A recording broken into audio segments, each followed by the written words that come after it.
একটা দল তার দেশের মানুষকে হত্যা করেছে, বিদেশি শত্রুদের সাথে হাত মিলিয়ে এদেশের মানুষকে গণহত্যা করেছে, এদেশের মা বোনকে ধর্ষণ করেছে।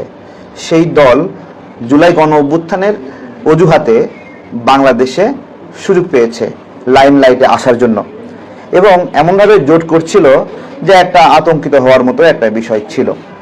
তো সেই জায়গা থেকে আমি ইসলামী আন্দোলন বাংলাদেশকে অনেক অনেক ধন্যবাদ জানাবো যে এই বাংলাদেশের বিরুদ্ধে যারা ছিল, বাংলাদেশকে যারা হত্যা করতে চেয়েছে এবং বাংলাদেশের মানুষকে যারা মেরেছে, যারা পাক বাহিনীর হাতে আমাদের মা বোনদেরকে ধর্ষণ করার উদ্দেশ্যে তুলে দিয়েছে, তাদেরকে ক্ষমতার জন্য সম্ভাবনাময় জায়গা থেকে সরিয়ে দেওয়ার জন্য ইসলামী আন্দোলন বাংলাদেশকে আমি ধন্যবাদ দেব। আমি অনেক কৃতজ্ঞতা জানাই।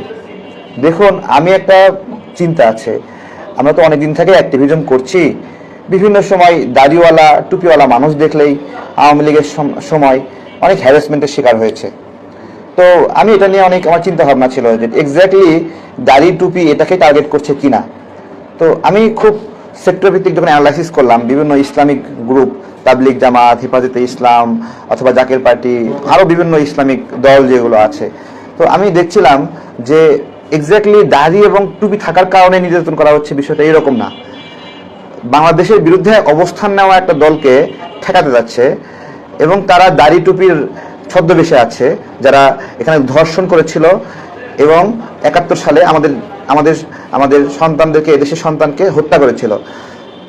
তারা হলো এখানে শত্রু। সেই জায়গা থেকে দেখেন, ঘটনা যেটা হলো ঠিক তাদের কারণে এই বাংলাদেশে তারা তো দাড়ি কামায়া একবারে মানে টুপি ফালায় দিয়া মানজা মাইরা একটা নতুন ইসলামিক পরিচয় ধারণ করলো যে এইটাই এখন নতুন মওদুদি ইসলাম, যে দাড়ি থাকা দরকার নাই বা এরকম।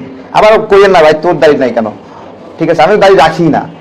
তো কিন্তু বিষয় হলো যে দাড়ি টুপিওয়ালারা এই রাজাকার ইস্যুতে অথবা জামাত শিবির ইস্যুতে নির্যাতিত হচ্ছে, কিন্তু হ্যাঁ নিজেরাই দাড়ি টুপি ফালাই দিচ্ছে ভয়তে, মাঝখান থেকে সাধারণ মানুষ হচ্ছে। সুতরাং এই পরিচয়টাই বাংলাদেশের জন্য এমন একটা অস্বস্তির, যেটা মেনে নেওয়া খুব একটা পেরেশানি।